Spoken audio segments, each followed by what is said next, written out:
habarta riyadeera wax kama jiraan waana murtadad ee dib dambayay iigu riyoonin oo yiri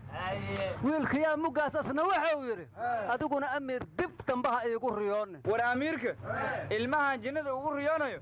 asaga uma socdo miya anu waxaan dhiilahaa ninka sheeka ibliis intuu shaaraca keenay shacabkeenna wareersay qarankeenna shideeyey qoryo shiisla u dhiibay isku shiisha u sheegay badana shiddadiisu ilaahow naga shaafi war waxaan maqli jiray shilka iyo shiish miyaan naqin sharuurkaynaan shusuba jirnee war shabaab shuruur ma qaataan sirkabaaday ula baxeen warnimada war ma haysaane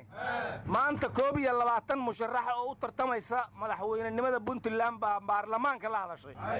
cabdiweli gaasoo ka mid ah wuxuu yiri Puntland 5 sano tagtay waxaan gaarsiiyay daruuraha haddaad mar kale i doorataan dayaxaan geynaya soolna waa xoraynaya xiriirka Soomaaliyana waa jaraya oo kaali isaga Soomaali ma ahmiya war wasiirkii hore arrimaha gudaha Juxa oo musharaxiinta kamid ah waxa uu yiri anigu ma hagooganiyay doorta cidna ima wadata ee doorta war kalena idin sheegi ma wad inta qaanaan buu yiri war 22 musharax oo hadashay 20 kamid waxay eedeeyeen cabdiweli gaas waxayna dhahan Puntland dayax iyo daruuro midna ma gaarsiina aal ku riday mid kastaana wuxuu yiri dibka uu gaarsiiyay Puntland inaan anigu ka soo kaba maahane ka soo kaban mayso warnimaya anagu musharaxiintii meesha ka hadlay nin afar erayo suugaana hadalkiisa ku soo koobay ayaan aad uga helay waxauna yiri xishoodka ha ka tagin xildhibaan haragada ku dhimo xildhibaan intaad ani xoortaan xoolaheega raacina yaa xubeeraan ahayo xabad ma hees dhamow ka wada war madaxweyne xaafaad ducaystay wuxuu yiri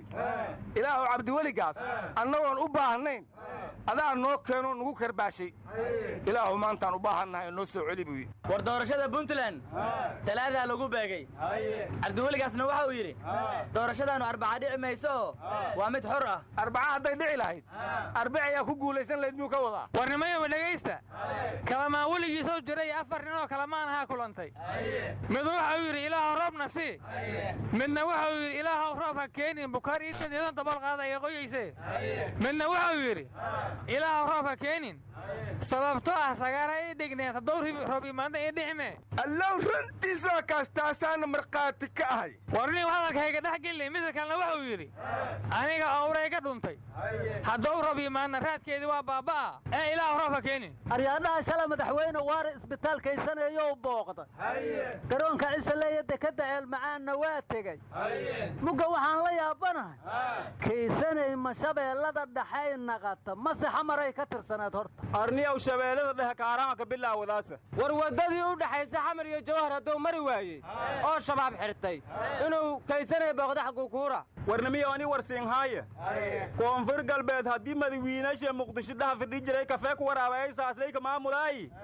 madaxweynagii usub ay lafta gareen lahaay ilaa hatta waagi dhaha fadhiyay meela ka dhaha hukuumahay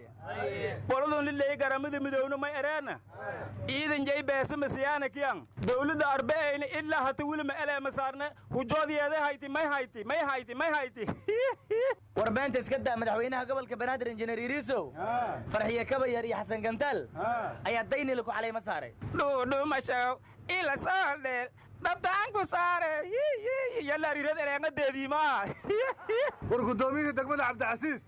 waa tii xilka laga qaaday oranjo lagu bedelay mas'uul aan magaciisa sheegin ayaa ka caroodaa la yiri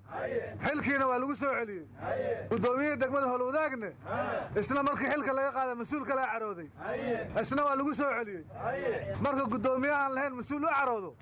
sidii kii yaaqshida u baxaya loodii la xirxirayba wali xildhibaan soo daaya ma helin war oranjo hadii Cabdicasiis laga soo celiyay xamar shacab lagu maslaxay nimayo waxaan igu cosaha xamar weyn gadoomi mal garoob waaye markaan ali aroosiyo war wasiirka hore arrimaha gudaha xildhibaanooda waa wuxuu yiri galmudug masruufkii waa laga goostay khilaafka siyaasadeedna in dadka loo cunaqabateeyo maaha mashaariic badan oo bulshada wax u taraysana waa laga joojiyay marka madaxda dalka xukunta galmudug ay ka soo jeedaa mustaqbalka haday rabaan inay xildhibaannimo looga soo doorto cunaqabateynta ka qaadeen war madaxweynihii Gabon waa afgambi military aan wadankii la wareegay war wasiirkii gaashaandhigga Ingiriiska Hargeysa ka degay war baa ka dhashay waxa la yiri waa baryahan waddan xoog loo waxtaraannu ahayne waanagii UN-kii wakiilkii u dambeeyey waraaqdiisa u geyne wasiirkii ingiriiska ka hadlaayay waqooyi war maxaan ka qabnaa ma weydiinna safiirka mase waa nala waabsha aryaa safiir haddaan ceyrinimo wasiiraan u daahayna qandhaad qabtaa war gandhima gabo hataa ka dagartlanka war wasiirku waa ingiriis safiirkuna ingiriis u ahaa maxay kugu kala duwan yihiin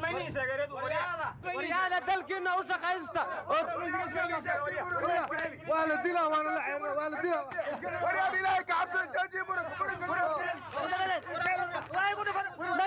tag abaare tage